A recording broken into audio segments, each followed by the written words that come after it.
Hello po. Magandang umaga po dyan sa Pilipinas and good evening here sa United States. Andito na naman po ako para sa huli kong webinar for June and I'm really happy dahil I'll be sharing with everybody something special today. And also, we really value your support. Ever since nung nag-start po akong mag-guest kay Number Bender, up until now, andito pa rin po kayo at nanonood aking munting webinar sa aking YouTube channel and sa Facebook.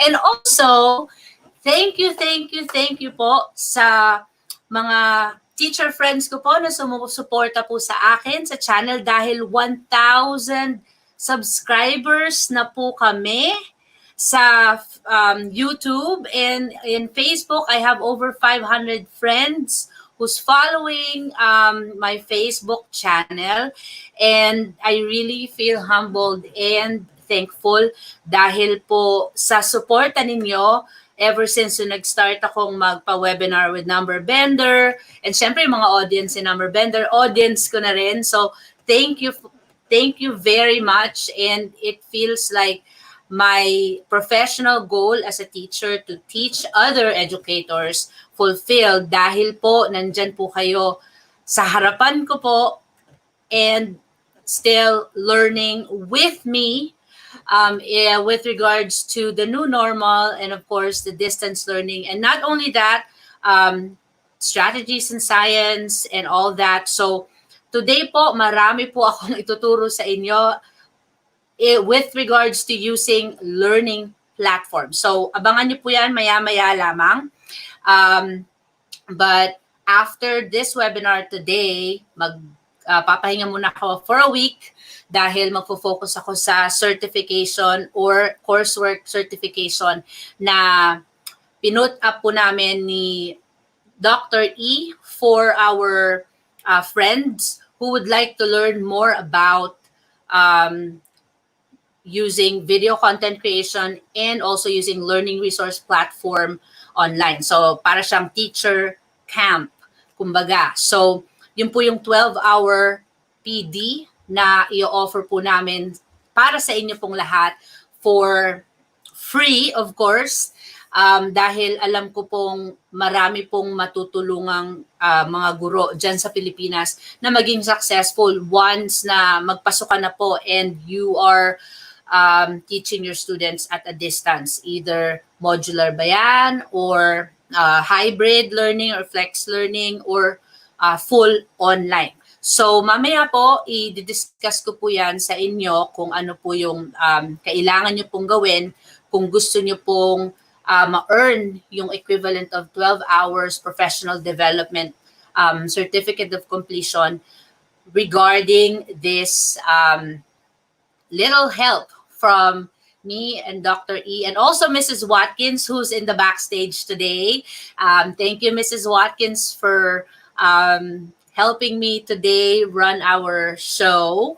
And pagka na-disconnect ako dahil sa internet connection, siya ang makikita nyo mamaya. Mrs. Watkins, if I get disconnected, you'll be taking over, but hopefully not. So, bago po tayo magsimula pala,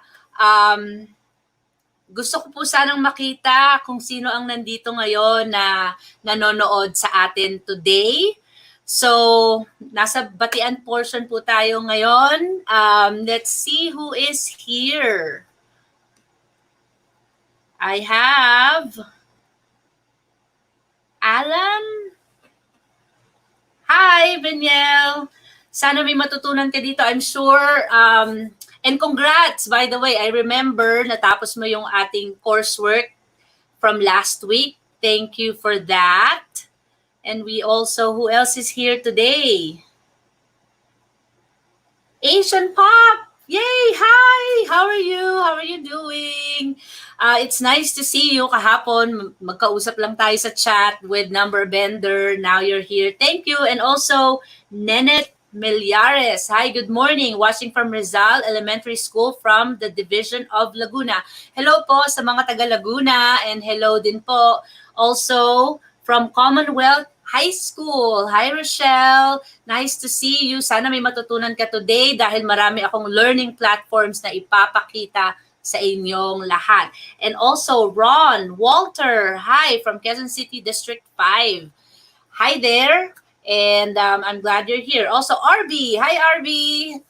Parang magkausap lang tayo sa email last time, but he's excited for the topic today, and he's from San Jose del Monte, Bulacan. And shout out to those BS Ed 4th year of CDAGA.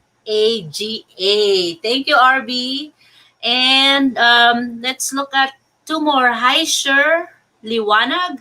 Hi there. And she's watching Baguio City. That's my favorite summer capital of the Philippines. Ika nga, because it's cold up there in the mountains. Thank you. And lastly, Joseph Copro. Hi there from Muntinlupa. Right? Hi, nice to see you here. And mamaya po, hopefully meron po kayong mga tanong. We'll have that chance. But we are going to start right away dahil napakarami ko pong gustong i-share sa inyo. And later on, I'll also explain ano nga ba yung mga kailangan ninyo as an educator who's working at a distance. So, magsisimula na po tayo right now dahil meron lang akong isang oras para ituro sa inyo ang lahat ng learning resource platform na ginagamit ko even before distance learning dito. Ginagamit ko na siya noon-noon pa. Okay, so we are going to start. I feel so laggy right now. All right, so we'll start.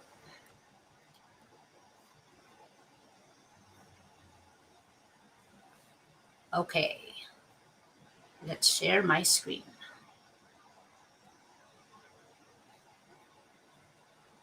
Okay, so effective technology integration of learning resource platform.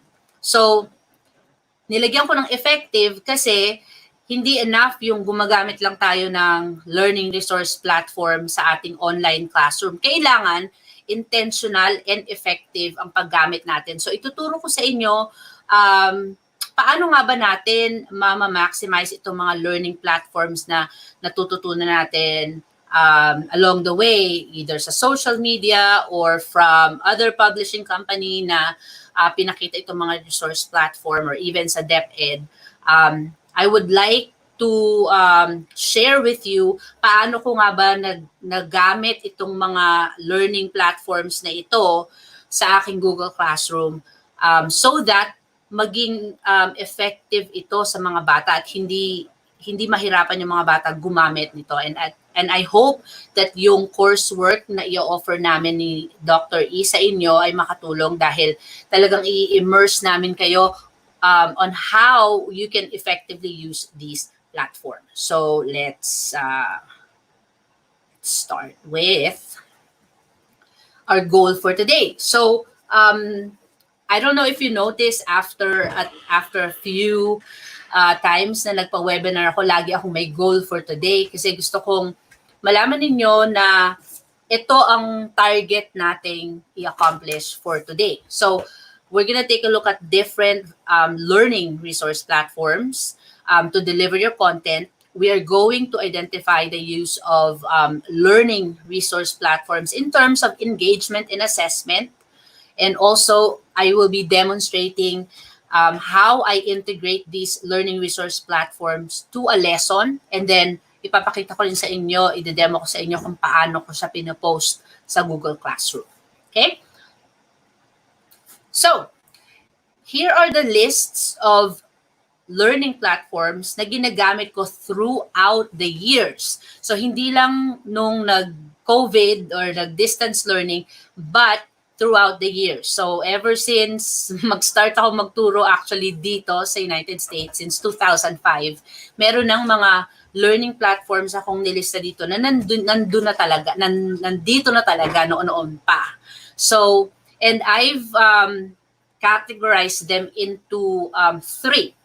So yung engage and explain, if you notice the engage, explain, explore, elaborate, and evaluate, ayan yung 5E model of a lesson. So I'll discuss that later, but I just classified it into 3.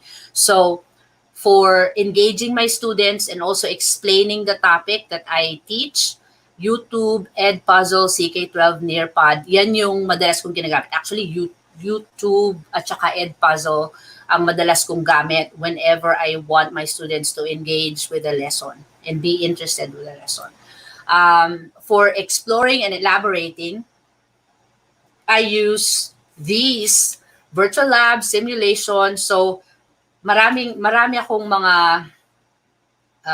let's take a look. I'll just click one so that you can see what I mean on these simulations. So I'm sure alam niyo na yung YouTube, EdPuzzle, K12. But I'll show you that later on when I do my lesson planning as I demo. But ito yung mga examples ng website. So I'll click it para makita ninyo. So yung kinlik ko na link is an interactive simulation na pwedeng magamit ng mga bata in terms of whatever topic you might want. So if you notice, nag-load pa. Okay. So if you look at it, may iba't ibang mga simulations na pwede nating gamitin for the kids. So I'll click a random one, itong balancing act. So it's a good way that you can simulate an activity kung hindi natin magagawa physically. So here's an example of that interactive simulation for the PhET interactive simulation. So balancing act. So meron siyang you can drag and drop any object that's around and then you can just do a balancing. So ito yung pinaka, yan. And then to balance it, you have to move it and stuff like that. So yan yung tinatawag nating PhET simulation. So isa lang yan sa napakadaming resources na pwede nating gamitin if we want our students to explore the topic. Okay? So let's come back to our, so that's that. And then for evaluating my students, even before COVID, ang madalas kong ginagamit nun is Socrative. So I'll show you the website Socrative later on as we move forward. And then when distance learning came, yan, mas napadalas yung gamit ko ng Flipgrid and Padlet. So mostly it's for summative assessment. So yan yung mga list ng learning platforms na ginagamit ko most of the time. Okay? So that's that. So yung category ko kanina ng mga learning platforms is based on the 5E model of a lesson. So every time that I try to plan a lesson, either for the day or for the week, I follow this flow. We need to engage or hook our students so that they will be interested to dig deeper on kung ano man yung ituturo mo sa klase mo. And kung makuha mo na yung kanilang attention or interest, then of course you want them to get their feet wet, kumbaga, na parang sige nga, gusto ko pang ano pang gusto ko pang malaman yung pinagsasabi mo dun sa engaging activity na pinrovide mo sa akin, Mrs. White.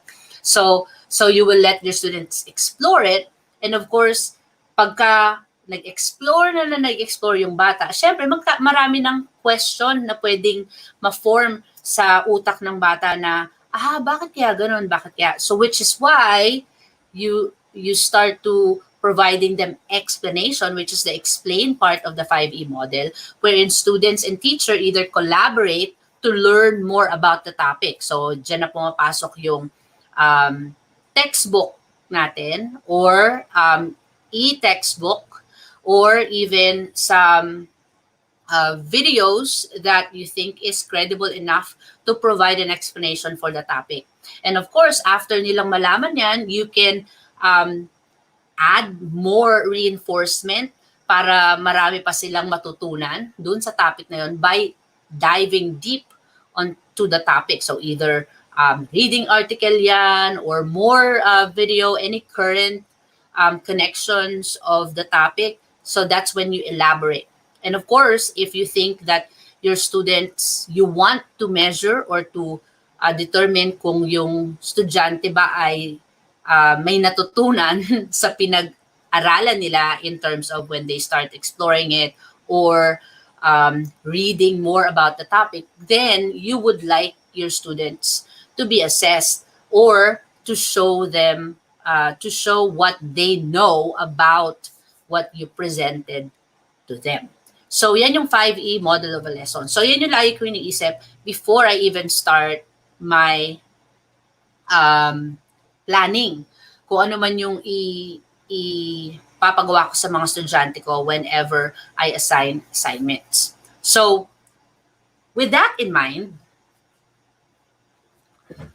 what can you use to engage students? So, pumili lang ako ng madalas kong ginagamit. So, ginagamit ko either YouTube or EdPuzzle to engage the students. So, here's an example of the video that I will show you to engage the students. So, ito yung tablecloth trick. So, I'll show you.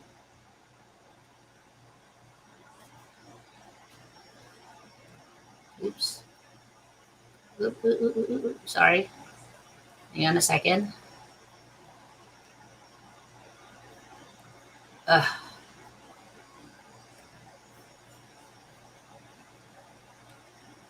It's muted. Dinner at someone else's house, okay? What you to do is they say, hey, what are you learning at the university? Say, I'll tell you what I've been learning at the university. Okay?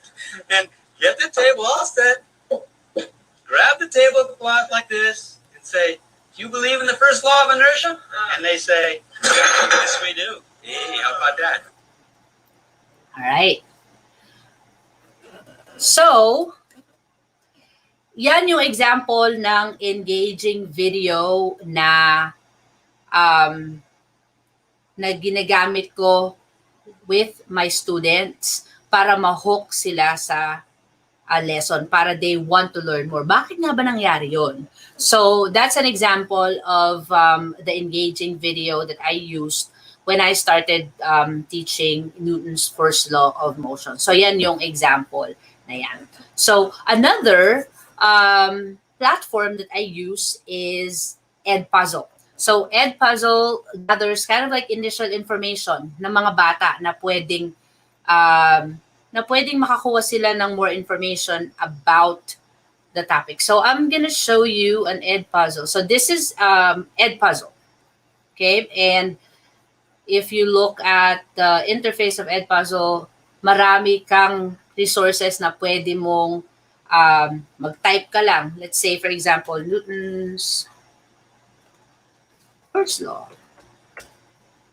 So we're not going to get into this, but this is how I usually find some information. So if you click through, merong 8-minute video, 2-minute video, and then beside the minutes of the video, you will look at this number beside the minutes kung ilan yung mga questions na itatanong. So that is, I'll just click one random one para makita ninyo.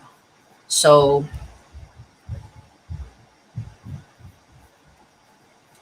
alright.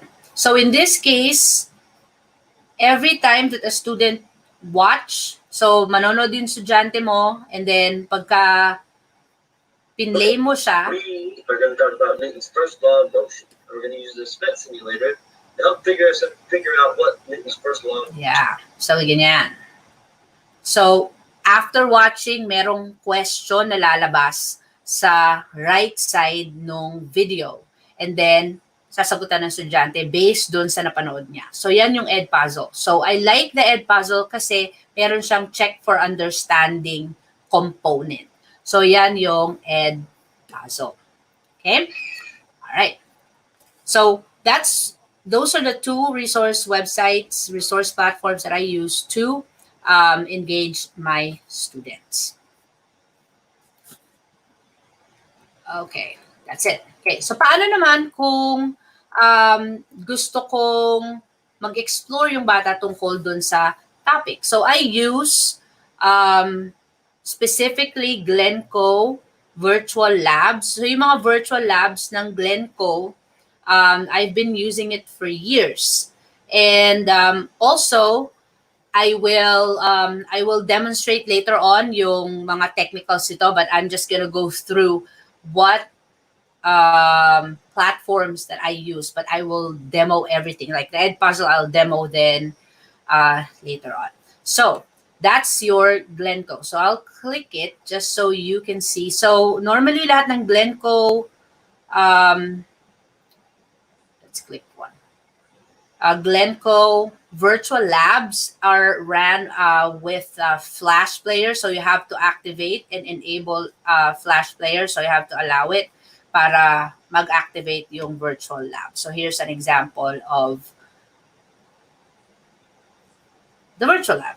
So if you notice, it's Find the matching interactive. nitrogen base to assemble a messenger RNA molecule. Yeah. So A paired with T. So you get the idea. So that is your Glencoe virtual lab. So maraming Glencoe virtual labs out there. So you just have to type and then the topic of whatever simulation you want. So that's another website that I use to let the students explore more about the topic.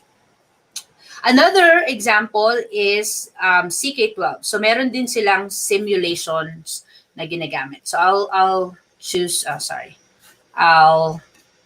let's take a look at this one. So ginamit ko to during this, not distance learning, even before distance learning, for simulations of, where's the roller coaster? For kinetic and potential energy, this one. So loop the loop. So pwedeng manipulate ng bata yung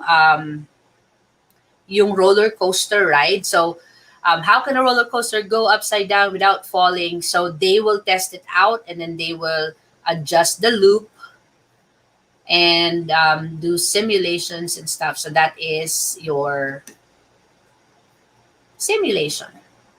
So ipapakita muna sa inyo. So how can you let them not fall? So ito na yung simulation proper. So either you manipulate velocity, direction, and stuff like that. So yan yung CK12.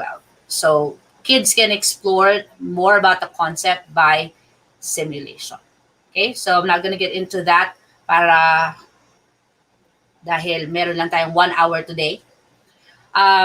So after you explore the topic using those platforms that I showed you, either the simulation from Glencoe or CK12, then you can use CK12 again for what they call the Flexbook. So para siyang electronic textbook na pwedeng either it's already made sa CK12 or pwede mong i-customize. So I'll show you that customization. So here's an example of the middle school science textbook na I'm just fiddling around and just happen to just add content into. So a part ng 8th grade middle school science for us is these topic like the DNA, RNA, chromosome mutations and stuff like that. So in-add ko siya. So if you want to edit and add more content in it, you just have to click edit and then there's a lot of, you just have to search of what you want to add in your content. So meron siyang, so just click add content. You can search for CK12. So let's say, for example, I want this to add genetic engineering. So hanapin mo lang siya and either Do you want a reading article or something for students to read? So you can choose whichever you want. So pwedeng advanced human biology siya or basic lang. So kung basic lang, click mo yan and then you add it to the Flexbook. And that's it. So when you go back and save this, then that's added to your textbook. So you can pick and choose what topic you want to put in that Flexbook in order for you to form your own textbook kung wala mang physical copy ng textbook. So that's your CK12. So I use that as a reading resource for my students. So later on actually, kaya ko ginagamit itong mga platform na ito dahil lahat ng platform, most of the platforms that I use talks to Google Classroom. Ibig sabihin, pwede mong i-assign yung mga assignment na to na nandyan sa learning resource platform na yan straight to Google Classroom para ma-assign sa mga estudyante. Papakita ko yan mamaya. But that's one way I can help the students learn more by about the topic by using CK12. So that's one. Or, syempre, I also use videos because I recognize hindi lahat ng mga estudyante natin ay mahilig magbasa, right? So syempre yung iba, they're more visual, audio and visual. So I make sure na hahanap ako ng lesson video online na accurate ang information na ipino-provide sa atin. So, I review the video first from beginning to end and I want to make sure na tama yung information na makukuha ng mga estudyante natin sa video na i-recommend natin. So, some of the YouTube channels that I've been using and like even before, way back, si Bozeman Science, si Mr. Anderson. So, ayan yung kanyang video. So, ipi-play ko lang. Ayan. So, idol ko yan ever since nag-start ako. Hi, this is Mr. Anderson. Today I'm going to talk about the properties of matter. Yeah, so yan. Si Mr. Anderson, siya yung aking favorite science teacher. At lagi kong ginagamit yung mga videos niya for my students who need more explanation about the topic. Amoeba Sisters is also another para sa mga middle schoolers, lalo na yung mga mahilig sa cartoonish type of videos. And they give a good amount and a good way of explaining concepts and topics. So check them out. Crash Course. So not just science, but it also covers other subject area. And then Tyler DeWitt, he is for chemistry naman siya. Si Mr. Anderson, the Bozeman Science, meron siyang earth science, meron din siyang physics, chem, and bio. So these are the YouTube channels that I use whenever I want my students to learn more about the topic, but they need the audio and the visuals of the concept. So that's that. E paano naman yung mga estudyante natin na if you want to reinforce what they learn, then you can elaborate more of on the concept by using another resource that I've just started using when we did distance learning, which is ReadWorks. So yung ReadWorks, meron siya mga reading articles about the real-world connection of the concepts that you want to teach. Kahit hindi science, pwedeng math or other subject areas, you can actually use ReadWorks. So, meron ba akong open na ReadWorks? So, I'll just click this. So, ang maganda dito sa ReadWorks, again, pwede mo siyang i-assign sa estudyante mo. So, I'm just gonna log in using my school account. So, pwede mo siyang i-assign sa mga estudyante mo and it will go straight to Google Classroom. So, automatic siya. And let's pick, I'll just pick a random one. So, let's say, for example, sports. So, learning on soccer field, for example. So, whenever you have a student who, let's say, for example, PE class, ganyan. So, meron siyang vocabulary and meron siyang mga question sets for reading comprehensions.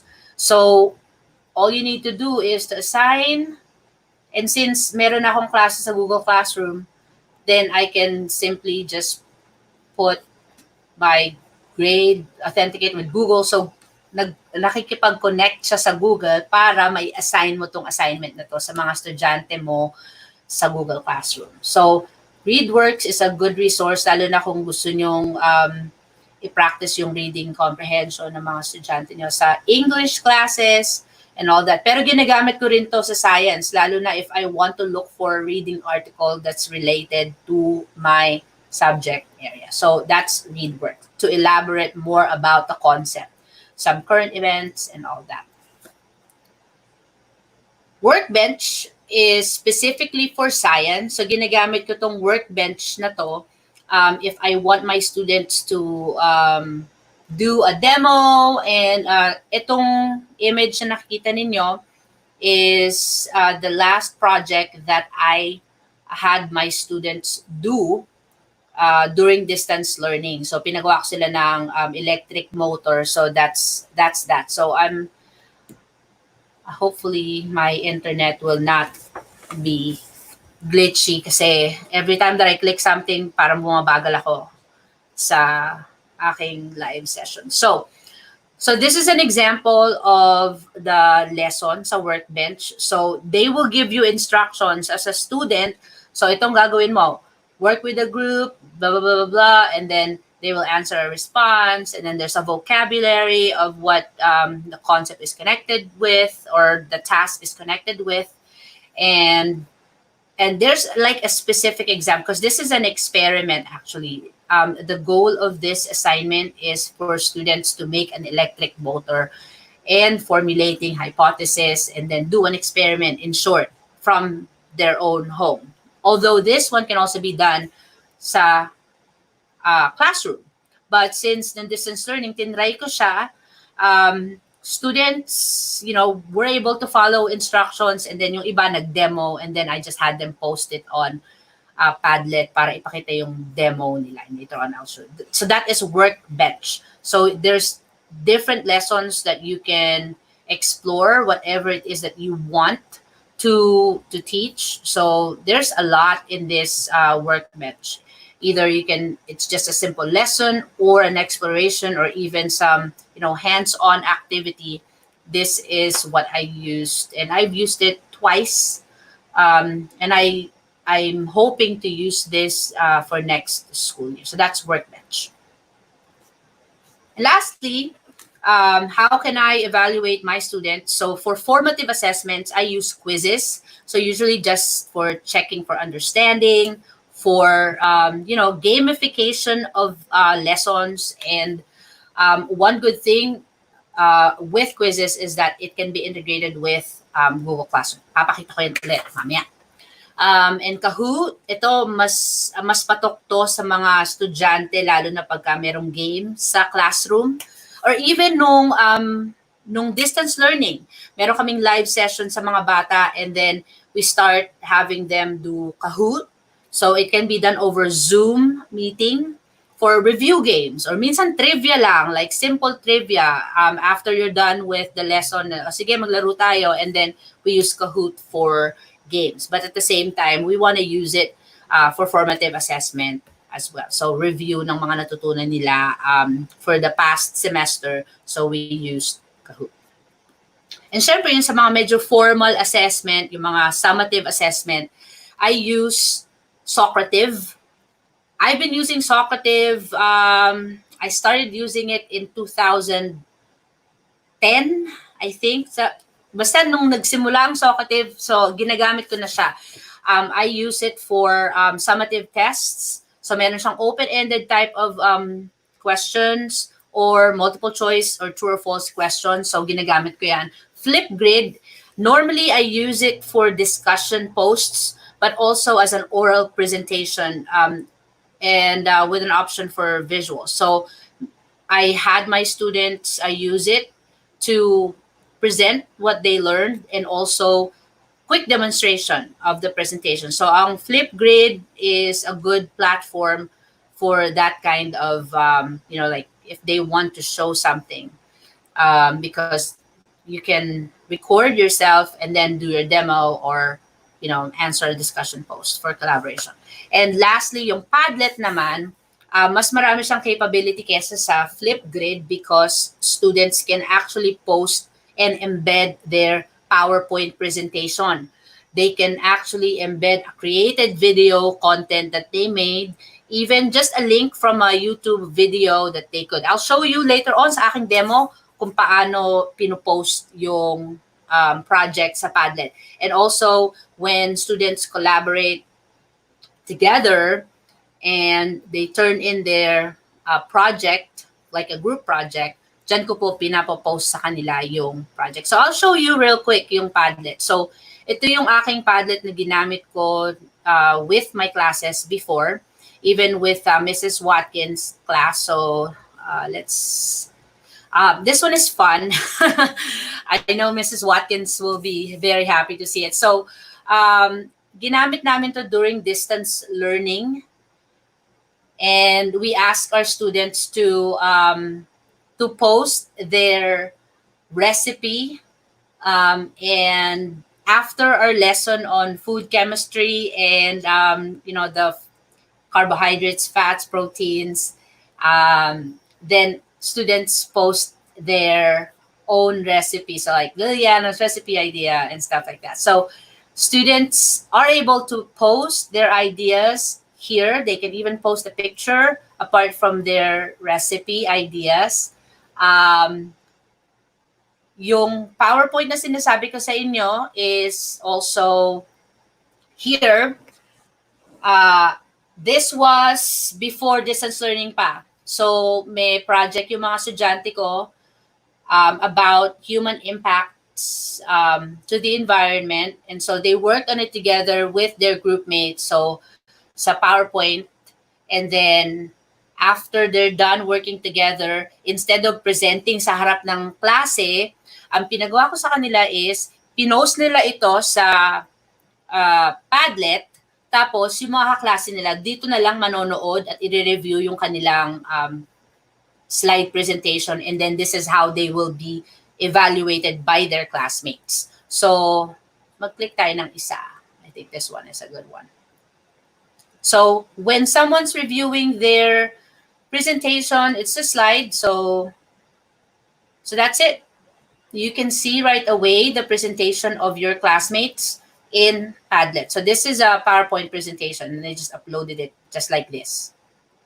That's it. So that is Padlet. So this is a good way you can actually have the students share what they learned about the concept. So that's why it's a summative assessment learning platform for me.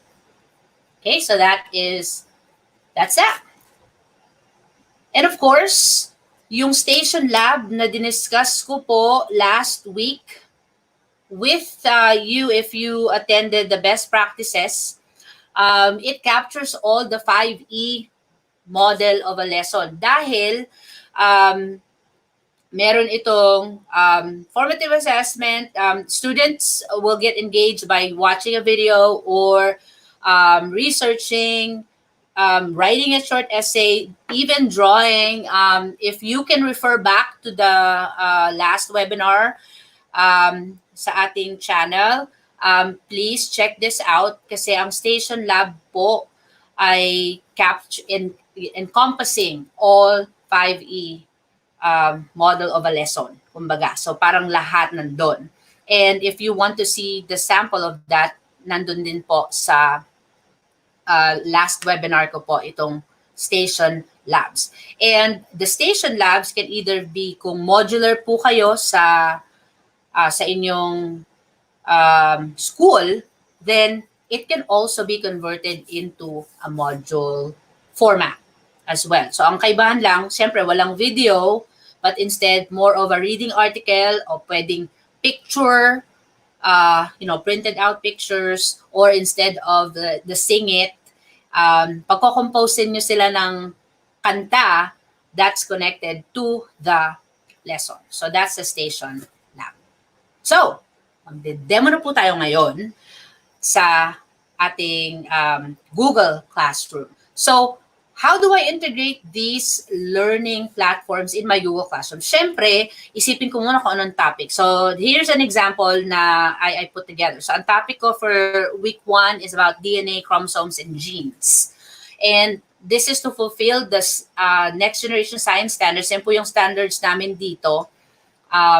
So, this is what the students are going to be working towards. So, not necessarily it can be completed in a week, no? So, apart lang ito. So, usually itong standards na to, it usually takes us about 3 weeks to, for the students to master and also show that they learned these standards. So, week 1 lang po itong sample ko na to. So, I identified the learning targets. Ano ba yung mga kailangan matutunan ng bata for the week? So, I have 4 learning targets for this week 1. And after that, then I start planning. Ano nga ba yung gusto kong engage activity for the students? Ano nga ba yung explore activity for my students? And then, how will I present the lesson, which is the explain? And what's a reinforcement activity that I want my students to do? And of course, what are the evaluation that I will implement for my class? So, I'll show you one by one in a few minutes. But after I have this plan in mind, then I put this week at a glance. So ito yung pinakita ko way back. I think it was like 2 weeks ago. Kung paano ko structure yung assignments ko for the week sa Google Classroom. So Monday, I post the video, the announcements, including the lesson of for the week, which is like a video content, and then the discussion post. And then the discussion post, I usually note that it's due in 2 days, which is Wednesday, and then Tuesday, there's an interactive lab. Wednesday, there's EdPuzzle. Thursday, continuation of the lab that you assign on Tuesday, and then by Friday, merong quizzes, and then DNA mutation and simulation, which is due on Tuesday. So, let me exit this para makita natin side by side. Let me exit. So paano ko siya ita-translate sa Google Classroom? Okay, so I'll just put that in there and go to Google Classroom. So, ito nga pala yung ating coursework for the next 2 weeks. But, paano natin siya ilalagay sa Google Classroom? So, I want this assignment posted in Google Classroom based on what I said I want my students to do for the week. So, let's split our screen para makita natin side by side kung ano man yung gusto mong i-post. Alright. So, of course, from Number Benders webinar yesterday, so kailangan mo munang mag-post ng announcement.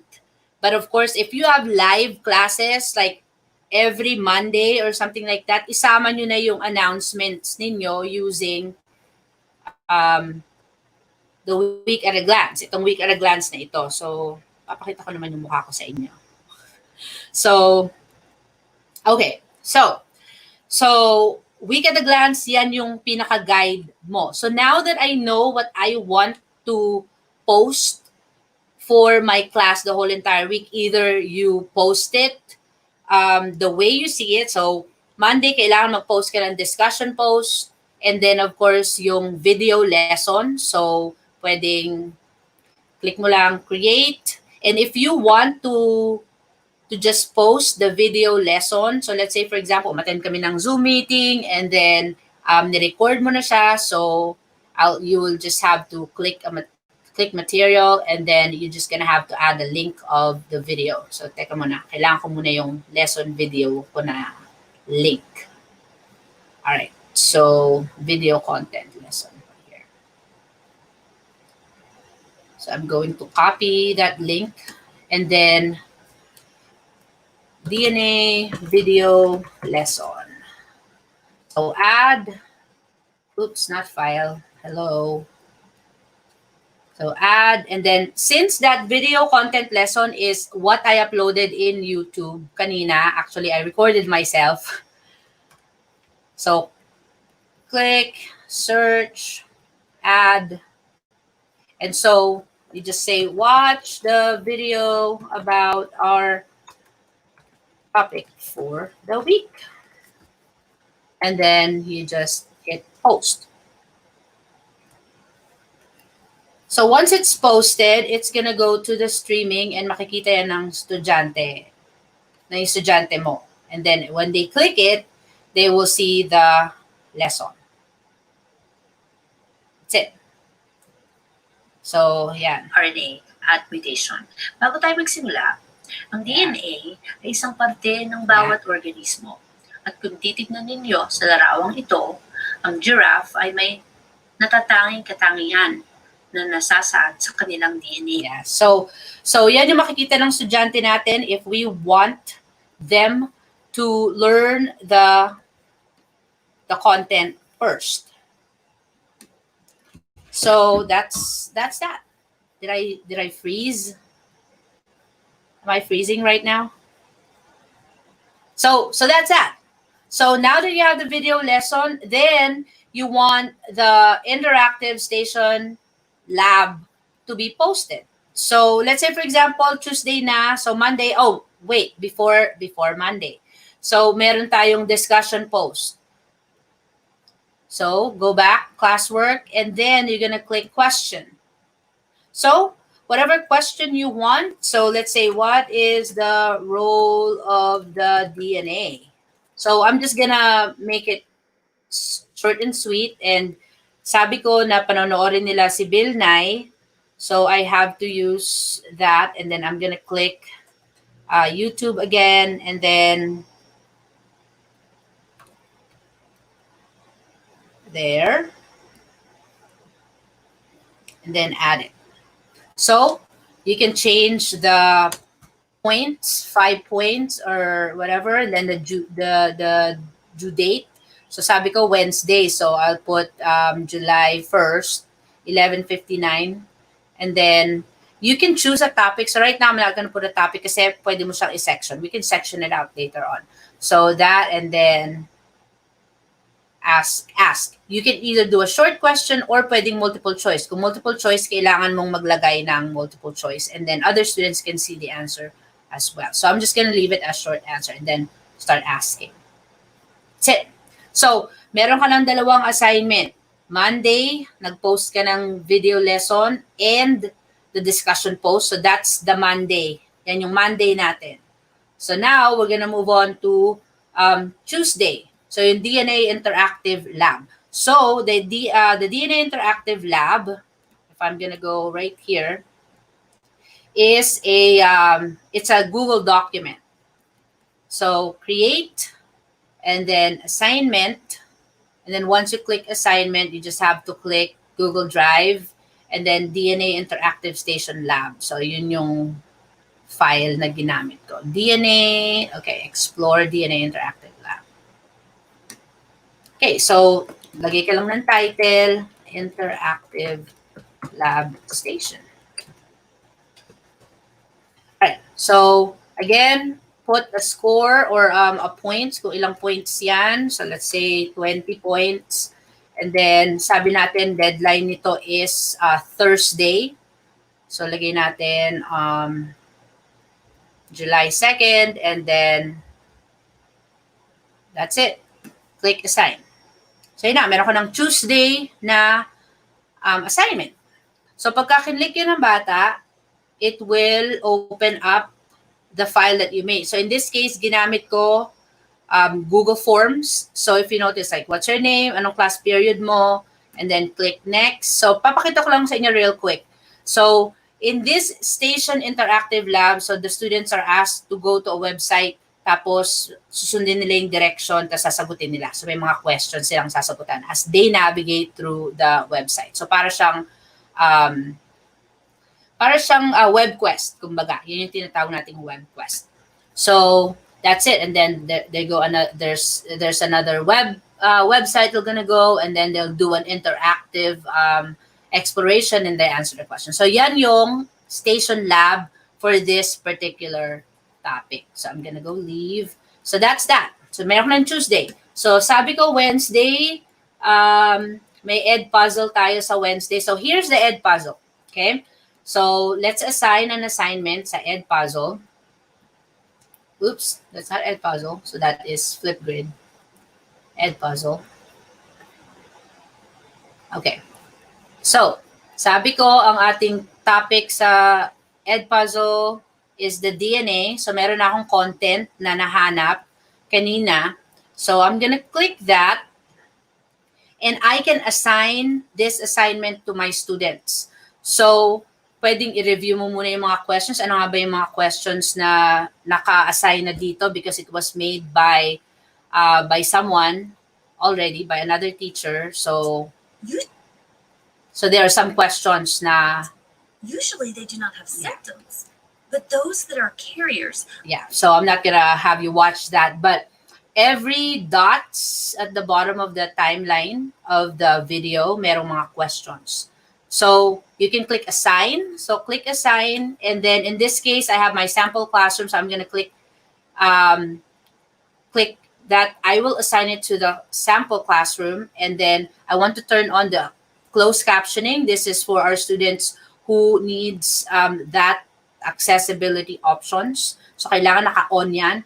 I'll make sure that the preventing skipping is also turned on, and of course, we turn on to post on Google Classroom. Kasi nga, in-export na we already imported the class list from Google Classroom to EdPuzzle. Kaya actually ginagamit kasi nakikipag-usap siya sa Google Classroom. So, I'll click assign. So, once I click the assign button, let's go back to Google Classroom.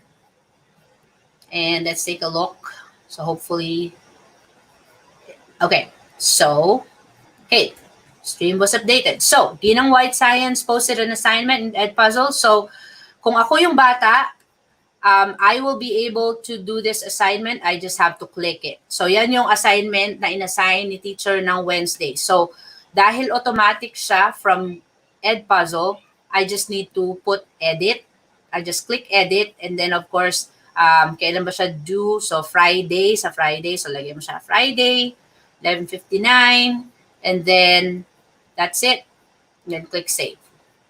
So, automatic siya. From EdPuzzle, posted siya to Google Classroom. Okay? So, that's that. So, ano pang sabi natin i-assign sa estudyante natin? Thursday, walang assignment kasi interactive lab. Friday, quizzes. Alright, so quizzes naman. So, by the way, pwede nyo siyang i-adjust yung deadline. So, kung ayaw mo pang ipagawa ito sa mga estudyante mo, pwede mo siyang i-assign on a later date dito sa EdPuzzle. So, that one I forgot. So, you assign it, let's say, Wednesday, so July 1st, and then you just hit save, and then due date, same thing, pwede mo siyang i-assign, and then you hit save. And then update it on Google Classroom para naka-automatic siyang maglo-launch sa Google Classroom. So that's for that. And then for quizzes, ganun din. So let's say for example, meron akong quiz na hinanap kanina about DNA. So that's not that. Okay, so I'm just gonna get a sample one because I was not able to save it. So DNA mutation. All right, so I'm just gonna get a random one. So this one right here, you can assign. So assign homework, and then you can select the class. So in this case, hindi ko pa ina-add yung aking sample classroom. So I'm gonna manage my class first. And then I'm going to add my sample classroom. So update Google Classes. And then I'm going to add the sample classroom. So hit save. And then once I have that in there, then I can assign the assignment to the sample classroom para makita ninyo in a few minutes. Okay? So, DNA mutation. Oh my God, 6:55 na pala. Okay. So, click Assign Homework. And then I'm going to select the sample classroom that I wanted. Now, you can schedule it now or later. So, I'm going to assign it kasi Friday pa naman. So, ibig sabihin nun, sa July 3rd ng 7 a.m. Hang on a second. I need to adjust this. So, kailangan July 6. And then, I'm going to assign it on Friday at 7 in the morning, and then hit next. And then after I did that, if you notice the general setting down below, pwede mong ligay unlimited attempt ba o tatlong tries. Usually nasa 3 tries lang ako, I assign for my students up to 3 tries. So, and then I hit assign game. All right. So now it's live, meaning pagka nag-launch na siya sa Google Classroom, so I'm gonna show you, nandito siya mamaya. Hang on, it's still exporting. So if you notice, naka-assign na siya sa mga estudyante mo or sa estudyante ko sa sample classroom, and it says DNA mutation. So yan sa top part. Okay, and I'm just gonna make a full view para makita niyo maigi. DNA mutation. So naka-schedule siya on July 3rd, maglo-launch siya on July 3rd. And then the students will just have to click it. And then after that, they can just do the test on Friday. So yan yung naka-schedule. You can schedule the other assignments that you assign. So let's say, for example, this one is not until Tuesday. So you just hit edit, and then you just have to, where is it at? Well, I need to do it over. But you have the option to schedule the assignment for it. Okay, and then of course DNA simulation due following Tuesday. So that's another assignment that is a Google form, and then you just have to DNA simulation, mutation simulation. So this is kind of like a summary activity that your students can do to achieve your learning target for the week of having that overview of mutation. Kasi the following week, tungkol na sa mutation yung ituturo ko. So this is just an example. So I'm just going to Google Drive, and then I made that station labs, kind of like a station labs again, which is about DNA mutation. So I'm going to show you this, and then I'm just going to, sorry, it's a force of habit, like, kailangan maglagay ng deadline, ganyan. Or, yun nga, kailangan mong i-assign, and then you can schedule it. So since this is not gonna be launched until this Friday, so you can schedule the assignment. So click schedule. That's it. So hindi siya maglo-launch, kaya siya naka-gray area, naka-gray part siya kasi hindi pa siya launch. So ito yung example nung elaborate activity na ginawa ko using Google Form. And I'm just gonna walk you through and show it to you. So that's that. So access this simulation. So it's a simulation for the worksheet, and then students will answer questions. They will follow a direction in order for them to navigate through the simulation of the DNA mutation, and then they answer the questions, and then hit click next. So there's a continuation of that. So that is the station lab. You can actually do this on your own and try exploring the wonders of Google Form. So if there's a need na gusto nyong matutunan ito, just comment or send me a message, and I'd be happy to provide a short, quick tutorial on how to use Google Form in making assessments, in making, these activities that I showed you earlier. So, any questions? I'm gonna be starting to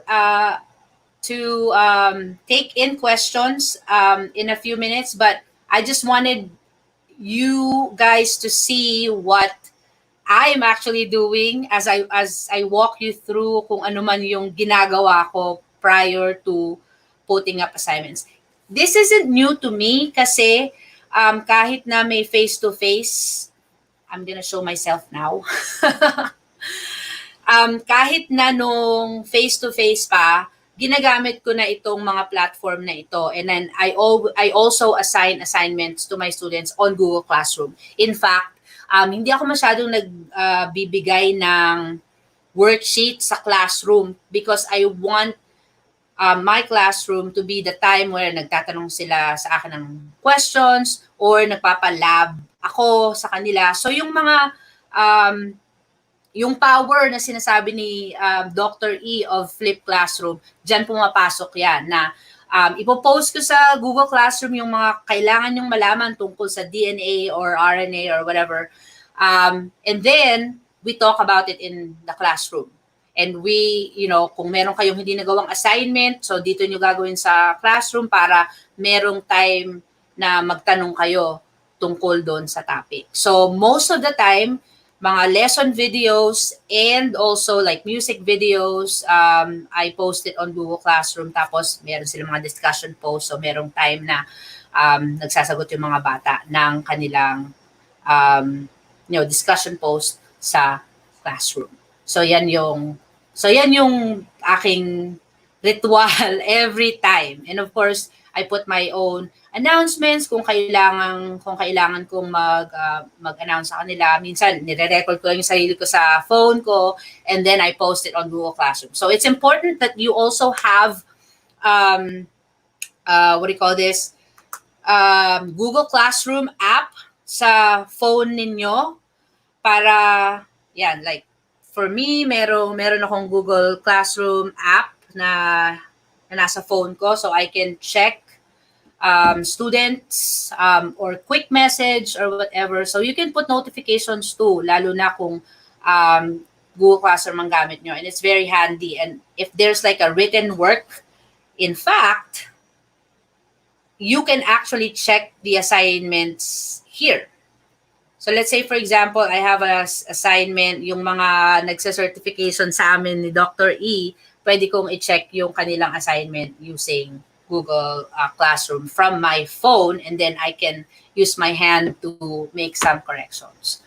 That's it. So I will open the floor to questions about our discussion today. Since it's 7:03, but I'm willing to extend for a few minutes.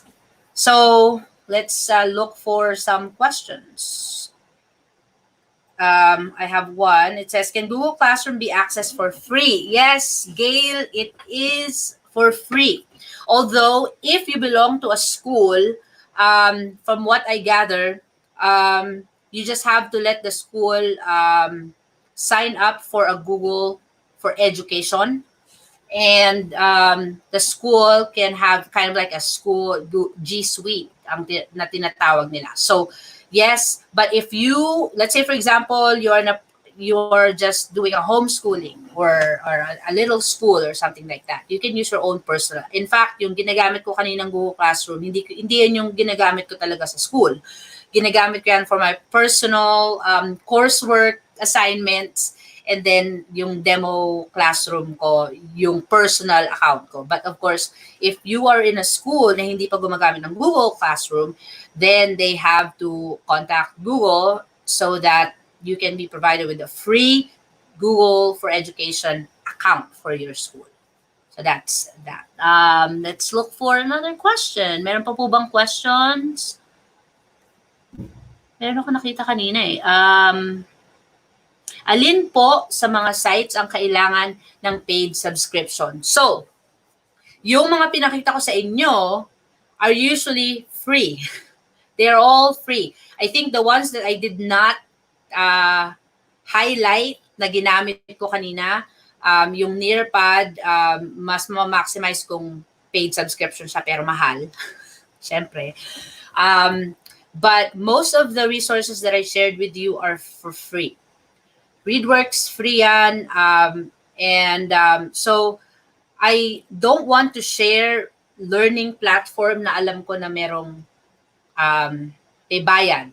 Because, we are already experiencing hard times during this pandemic, tapos dadagdagan pa ng free subscription. I mean, it depends if the benefit is more. If, let's say, for example, kami ni Mrs. Watkins, we actually purchased Chris Kessler's membership subscription for science curriculum materials. Pero $300 yun a year. So, is it beneficial? Yes. But if a school can get an account for you, syempre mas cheap yun, diba? So, but I would rather look for resources that are free. I've been using Glencoe for years and years, and they're for free. So, I think that's all I can say. Can we use Google Classroom offline because our school is in a far-flung area and internet connection?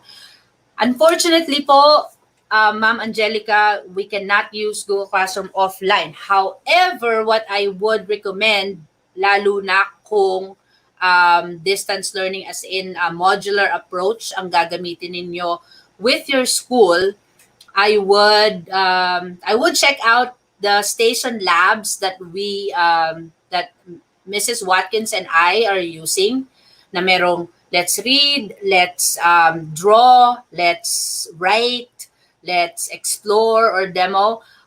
Yung different components na yun, pwede nyo siyang i-integrate sa modular approach nyo po.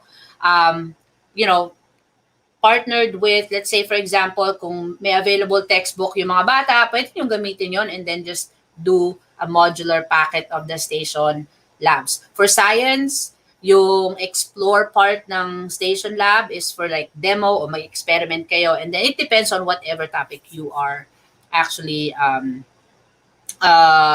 you are exploring with your students on that specific week. Meron pa tayo. Alin po ang pinaka-effective? Oh, wait.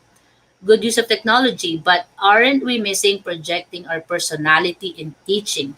It is one of the factors to why students love learning is okay. So Carl, meron akong magandang sagot dyan. Aren't we missing projecting our personality in teaching? So yung mga learning platforms and technology that we're using, these are only tools, okay, that will help us deliver our lesson. But like I said from my previous webinars before, okay, we're not just creating a lesson. We have to create an experience. And how will you be able to provide your students experience? You have to build relationships first. So, yung pagka nandyan ka na sa Google Classroom mo, you just don't assign. So, ang focus ko kasi is for me to show you how I assign it. But, on the other side of it is, what I usually do is I record myself and then talk to my students. Another thing is I started my Instagram account and I told my students, follow me on Instagram. So, hindi lang school ang pinopost ko doon, school matters. Also, a little bit of me, my personality, lalo na kung if we opted for distance learning next year. Syempre, hindi ako kilala ng mga estudyante ko because we did not see each other face to face. So, you have to think of ways on how you can build that relationship. What are those ways? So, meron kaming required live sessions. So, right now, it's still up in the air. We don't know what our plans are for our school. But should we do either flexible learning program, because it's leaning that direction actually. We have to meet more than once in Zoom. So that's another. Also, provide more collaborative activities in Google Classroom. Have your students see you as you, and find out what they like. And those are some questions that you might want to ask your students to build that community of learners as you establish it in your classroom. Alin po ang pinaka-effective gamitin para sa young learners like grades 1 to 3? So, what I showed you might not be appropriate yet for grades 1 to 3, but I would check out most likely EdPuzzle and see if that would be something, because it has audio, it has visuals, and it has like check for understanding. Just take a look at um, yung grade level appropriateness ng videos. Is there anything else? I might be missing something, but I think that's one that I could recommend. Although what I've been using since I'm teaching middle school and high school, that has worked for me. But I wish I have written down some stuff, but I'll get back to you on that. For the grades 1 to 3 resources, I also most likely have something in my Ginang White website that I've been putting together, and I think I have the kids science one. But there's one. What is the most effective modalities do you suggest? I I can't really focus on just one modalities. I would rather use different ways and modalities in terms of when I delivering my instruction, because I recognize that some students really love to draw. Okay, although some don't. So I've experienced that. Sabi, ayoko mag-drawing, Mrs. White, pangit yung drawing ko. So ayoko So ang sagot ko lang dyan is, okay lang, itry mo lang kung sa tingin mo stick figure lang ang kaya mong i-drawing, siya, okay lang yan. Basta i-represent mo, lagyan mo na lang ng label, ganyan. So, kaya gusto ko na merong iba't ibang elements ng modalities in terms of presenting the idea of what you want to teach your students. So I don't want to limit our students for a certain modalities, but mas maganda kung merong manonood sila, nagre-research sila, nagsusulat, nagdo-drawing, nag-organize, and even nagmamanipulate ng whatever it is, depending on your assignment. For science, let's say for example, gusto ko silang pumunta sa labas at panoorin ang ano ba ang cloud coverage today. So it depends on what you want, but I would encourage you to use different modalities. And there's a tip from Mrs. Watkins: incorporating more learning styles and opportunities for various modalities to interact and express their learning in different ways increases learning for all. Yes, learning for all. You want to make sure that your curriculum is accessible to all of our learners. Huwag nating kakalimutan, meron tayong mga estudyante na hirap in terms of reading comprehension, for example. Meron bang ibang paraan para maintindihan nila yung topic na tinuturo mo today? So yun lang yung dahilan kung bakit gusto kong maraming modalities ang i-add ko sa delivery ng aking lesson. So that's that. Meron pa po ba tayong mga tanong? Is there other questions that or a comment? Include a face. Oh, I think Mags. This is Marilyn. Hi. Wait a second. If you record yourself, maybe you can include your face and show your personality there with your facials or side comments, personality. If you like to show, yes, that's true. You know, that comes out, lalo na sa live sessions. Thank you, Mags. Sa mga live sessions na pwede nyong i-hold with your students, lalo na kung mag-decide yung school ninyo na magkaroon ng live session for students who are going full online learning. So I would recommend na, ipakita nyo naman na hindi kayo stiff. It depends on how you want to present yourself for your students. But like I said, you have to build a community of learners in your Google Classroom first by having them talk to other students, like encouraging them to reply to other students' responses in your Google Classroom, for example. Anything else? Meron pa po ba tayong mga questions? Do you have modular like this? Can read works? There's a question here. Can ReadWorks be downloaded? Is it for free? Okay, so I'll show you real quick. It's 7:15. Where's ReadWorks? Okay, so ReadWorks. So yung mga nagmo-modular approach dyan, ang ReadWorks po, pwede po tayong mag-print ng assignment. So let's find the content, for example. Okay, so narrative fiction. So kung nagtuturo kayo ng English, narrative fiction. So if you notice, dun sa upper, I'm gonna make it bigger. I'll remove myself. Okay, sa upper part, merong hit print. So once you hit the print button, you will see there, ano ba yung gusto mong i-print? Reading passage, so step read 1, gusto mo bang i-add yung vocabulary, and then activity or whatever, and then answer key. You want to add the answer key, pwedeng oo, pwedeng hindi, and then you hit print. So once na hinit mo na yung print, it will show you kung ano yung ipiprint mo for that. So you do have the option to generate a PDF file. So it's actually generating PDF file, sabi. For that particular reading passage. And then masisave na yan sa computer mo. That's it. I think that's it. Sobrang dami pa napakadami kong gustong i-share sa inyo, but limited lang po ang oras natin. And if you want to learn more, like I said, the webinar certificate link that you will have to click, you have the option to either a 1-hour webinar certificate lang or a 12-hour equivalent of the professional development coursework. But before I explain that to you,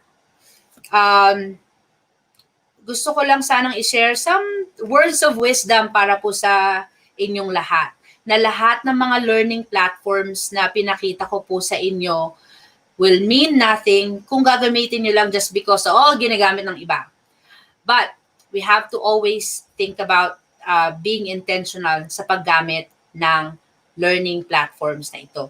Kaya nga, in-specify ko paano ko nga ba ginagamit itong mga ito. Hindi ko ginagamit lahat yan. Ginagamit ko yan base sa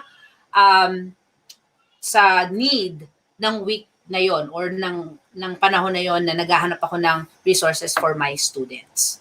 So, going back to the webinar certificate option. So, if you feel like I think you're not going to be able to attend that free 12-hour equivalent PD certificate, you can opt for the 1-hour webinar certificate of attendance for this webinar. And kung umattend kayo kahapon kay Dr. E, then that's also that same link. Now, if you choose that you wanted to do a 12-hour equivalent, hindi naman kayo mag-work for 12 hours, but you have 2 weeks to complete the coursework for the app, software, and learning platform integration in online classroom using this link right there. Okay? So first, kung nakanood na kayo nung dalawang webinar na yon, then that's step 1. And then you sign up for the coursework. If you say, yes, I would like to earn that 12-hour professional development certificate, then you do your work. I'll show you real quick sa Google Classroom. Then you complete the coursework, and then you receive your 12-hour completion certificate of completion for that free coursework. So, wala pong bayad ito dahil it actually helps us fulfill our professional goals to teach other teachers like you. Yan po ang aming panata ni Dr. E na i-share ang mga natutunan namin dito sa Amerika, kung ano man yung mga resources na ginagamit namin, malugod po namin isinishare yan sa inyo pong lahat.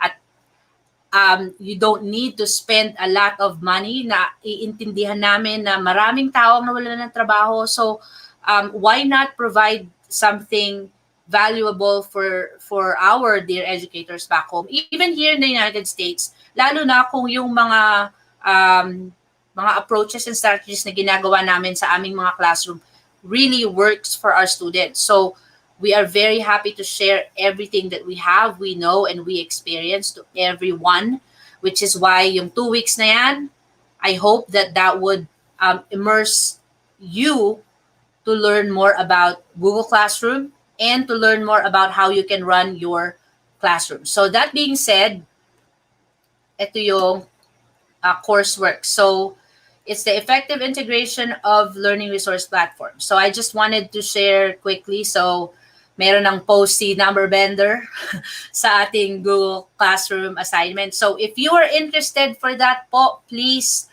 sign up on our link and communicate with us if you have, if you have more questions about our presentation today. Please, you're more than welcome to ask us more questions.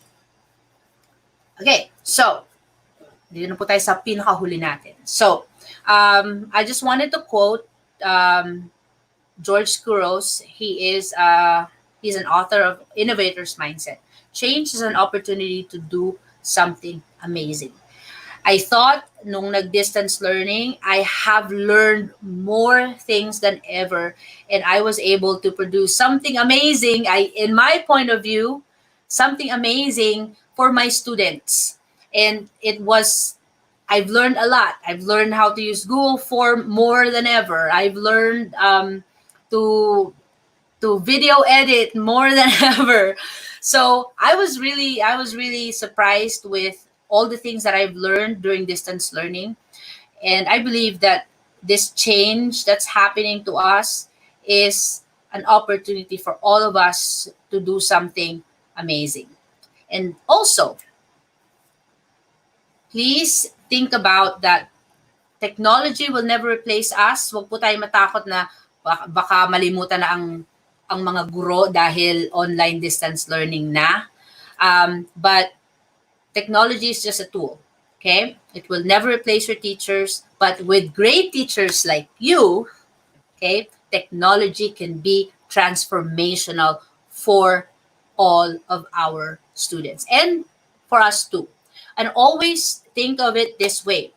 Hindi natin sila tinitrain para maging tech savvy. O sige, gumawa kayo ng TikTok dyan o kaya ng blogs or whatever, something that, that's school and all that. But with these learning platforms that we are having our students use, Flipgrid, Padlet, and all of these wonderful, amazing tools, we are actually training them to be to raise awareness. If you look on the, let's make it bigger, Mrs. Watkins. Oh, okay. Yeah.